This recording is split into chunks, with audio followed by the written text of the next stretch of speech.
Welcome to question and answer of chapter HTML। हम लोगों ने ये चैप्टर कंप्लीट कर लिया और अब हम इनके क्वेश्चन और आंसर देखेंगे। तो फर्स्ट क्वेश्चन की तरफ चलते हैं। First question is what is the full form of HTML। What is the use of form in the HTML, मतलब हम HTML के अंदर फॉर्म की यूज कर सकते हैं। उसका आंसर है we can use form to collect information from people who visit our website. जो भी लोग हमारी वेबसाइट को विजिट करते हैं हम उनसे इन्फॉर्मेशन कलेक्ट करके उसे फॉर्म में यूज करते हैं।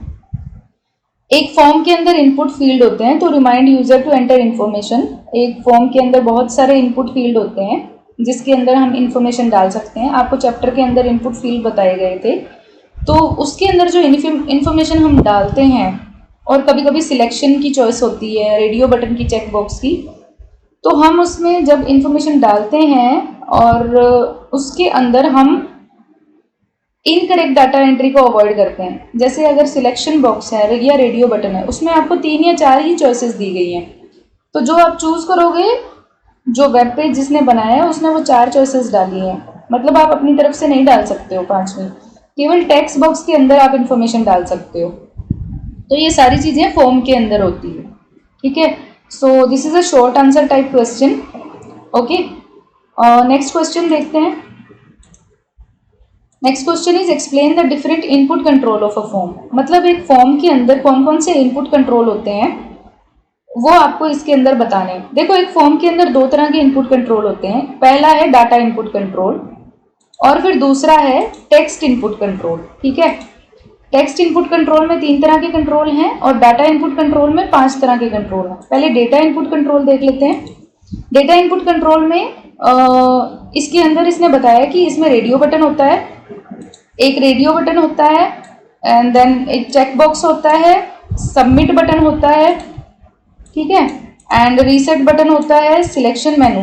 तो इन सबको आप डिटेल में बताना है कि रेडियो बटन क्या होता है। Radio control this limits the web page visitor to use only 1 choice out of. मैंने आपको बताया था कि रेडियो बटन जो होता है ना, जैसे मान लो 4 या 5 ऑप्शन दे दिया आपको, उसमें से आपने जब रेडियो बटन पे क्लिक किया ना, तो उसमें से आप एक को ही सिलेक्ट कर सकते हो, 5 को सिलेक्ट नहीं कर सकते।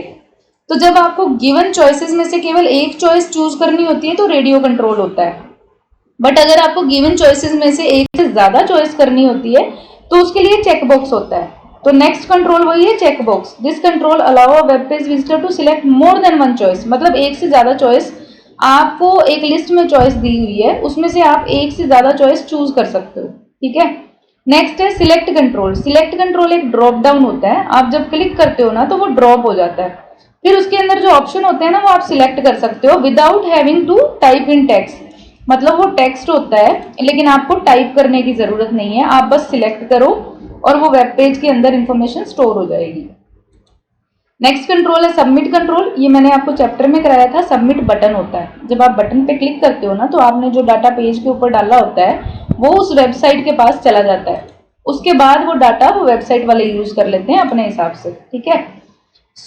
रीसेट कंट्रोल में क्या होता है, अगर आपने कुछ गलत इनपुट कर दिया, जैसे आपने रेडियो बटन पे गलत सिलेक्शन कर दिया, चेक बॉक्स पे गलत सिलेक्शन कर दिया, ड्रॉप डाउन गलत चूज कर लिया, तो आप रीसेट बटन पे क्लिक करोगे ना तो सारे का सारा पहले की तरह रीसेट हो जाएगा। यानी कि आप हर चॉइस को दोबारा सिलेक्ट करके दोबारा सबमिट कर सकते हो। तो या तो आप सबमिट बटन चूज करते हो, अगर आपको लगता है आपने सब कुछ सही डाला है तो आप सबमिट बटन पे क्लिक कर दो, वो सारा डेटा यूजर के पास चला जाएगा। अगर आपको लगता है आपने कुछ गलत डाला है तो आप रीसेट बटन पे क्लिक करो, फिर सारे का सारा फॉर्म दोबारा रीसेट हो जाएगा, फिर आप दोबारा से भर सकते हो जैसे आप चाहो। तो ये डेटा इनपुट कंट्रोल थे। वैसे ही टेक्स्ट इनपुट कंट्रोल है, यानी कि टेक्स्ट की फॉर्म में आप इनपुट डालते हो तो उसके जो उससे रिलेटेड कंट्रोल है वो इसमें है। इसमें 3 तरह के होते हैं। टेक्स्ट बॉक्स जो मैंने आपको बताया था, एक लाइन ऑफ टेक्स्ट जिसमें डालना हो या थोड़ा सा टेक्स्ट डाल सकते हो। टेक्स्ट एरिया के अंदर आप एक रो से ज्यादा रोज का डाटा डाल सकते हो, मैंने आपको एक पिछले वीडियो में बताया भी है टेक्स्ट एरिया के बारे में। And then password text box, इसके अंदर आप केवल अपना पासवर्ड डालते हो तो वो बुलेट्स की फॉर्म में आ जाता है। मतलब आप पासवर्ड डालो तो आपके पास चॉइस होती है कि आप देखना चाहते हो आपने क्या टाइप किया है, या सिर्फ बिना देखे सेव करना चाहते हो। तो वो पासवर्ड्स भी आपने देखे होंगे, राइट। चलते हैं नेक्स्ट क्वेश्चन की तरफ। Define method and action properties of a form. Method property और action property of a form, जैसा कि मैंने आपको बताया था ये फॉर्म टैग होता है, ठीक है। इस फॉर्म टैग के अंदर ही मेथड होता है, इसी फॉर्म टैग के अंदर एक्शन होता है। मैंने लास्ट वीडियो और पीपीटी के अंदर दिखाया हुआ है आपको कैसे करते हैं ये मेथड कैसे सेट करते हैं और एक्शन कैसे सेट करते हैं। मेथड में दो तरीके होते हैं, या आप गेट चेक करो सिलेक्ट करो या पोस्ट सिलेक्ट करो, यानी कि method is equal to get set कर देते हो या तो फिर method equal to post set कर देते हो। ठीक है, तो अब हम देखते हैं कि गेट सेट करने से क्या होता है एंड पोस्ट सेट करने से क्या होता है। ठीक है, चलिए देखते हैं। ठीक है, मेथड के अंदर जो मेथड प्रॉपर्टी होती है ना, वो बताती है कि आपने अपना डाटा कैसे ट्रांसफर करना है। जैसे गेट या पोस्ट दो उसके वे होते हैं सेट करने के। हम फॉर्म टैग के अंदर ऐसे मेंशन करते हैं, method is equal to get या फिर मेथड इक्वल टू पोस्ट। जब हम इस तरह से सेट करते हैं, अगर हमने गेट करना है ना, तो हम सिंपली, अगर आप कुछ भी नहीं लिखोगे तब भी वो गेट ही लेगा, क्योंकि it's a default property. Default का मतलब होता है कि ये इसने चूज करनी है, चाहे आप लिखो चाहे ना लिखो। जैसे आपने method equal to get form के अंदर अगर नहीं भी लिखा ना, तब भी वो डिफॉल्ट है। मतलब जो वेब पेज है वो समझ जाएगा जब आप डाटा डालते हो कि मेथड को गेट रखना है। ठीक है, जब आप मेथड इक्वल टू गेट करते हो ना, तो डाटा क्वेरी स्ट्रिंग के फॉर्म में सेंड किया जाता है। क्वेरी स्ट्रिंग क्या होती है ये आपको डिटेल में बताएंगे। ठीक है, पहले आपको बस अभी के लिए केवल ये याद रखना है कि ये क्वेरी स्ट्रिंग होती है। लैब के अंदर आपको एक प्रॉपर क्वेरी स्ट्रिंग बना के दिखाई जाएगी। ठीक है, फिर मेथड इक्वल टू पोस्ट होता है ना, तो जब आपने method equal to post set कर दिया, फिर आपने एक फॉर्म पे डाटा इनपुट किया, आपने सबमिट किया बटन में, तो ये जो डाटा होता है ना, ये स्टैंडर्ड इनपुट फॉर्म में जाता है। जैसे आपने ड्रॉप डाउन में जो सिलेक्ट किया वो ड्रॉप डाउन में जाएगा, जो रेडियो बटन के रूप में सिलेक्ट किया वो रेडियो बटन के रूप में जाएगा, जो चेकबॉक्स लिया वो चेकबॉक्स में जाएगा।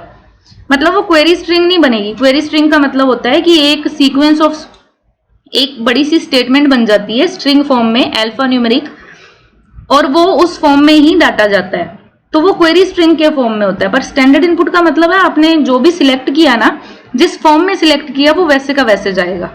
तो ये प्रॉपर्टीज है मेथड की। मेथड इक्वल टू गेट या मेथड इक्वल टू पोस्ट आप सेट कर सकते हो। ठीक है, तो इसको बोलते हैं सीजीआई स्क्रिप्ट।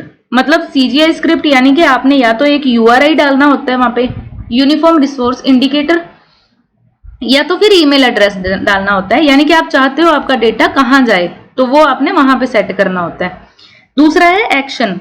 एक्शन प्रॉपर्टी जो फॉर्म टैग की होती है ना, तो वो ये बताती है कि यूजर ने क्या एक्शन लेना है, यानी कि जब आप सबमिट बटन पे प्रेस करोगे तो ये डेटा किस तरफ जाएगा। तो वो पहले से ही, जिसने वेब पेज बनाया होता है जिस वेबसाइट पे, वो पहले से ही सेट करके रखते हैं। उसके बारे में हमें बॉदर करने की कोई जरूरत नहीं होती है, ये इन्होंने ही सेट किया होता है ऑलरेडी। ठीक है, so with this we are finishing 3 question. अगले लेक्चर के अंदर हम 3 क्वेश्चन अगले करेंगे, तो इस तरह से ये चैप्टर के क्वेश्चन आंसर भी खत्म हो जाएंगे। Okay, thank you class.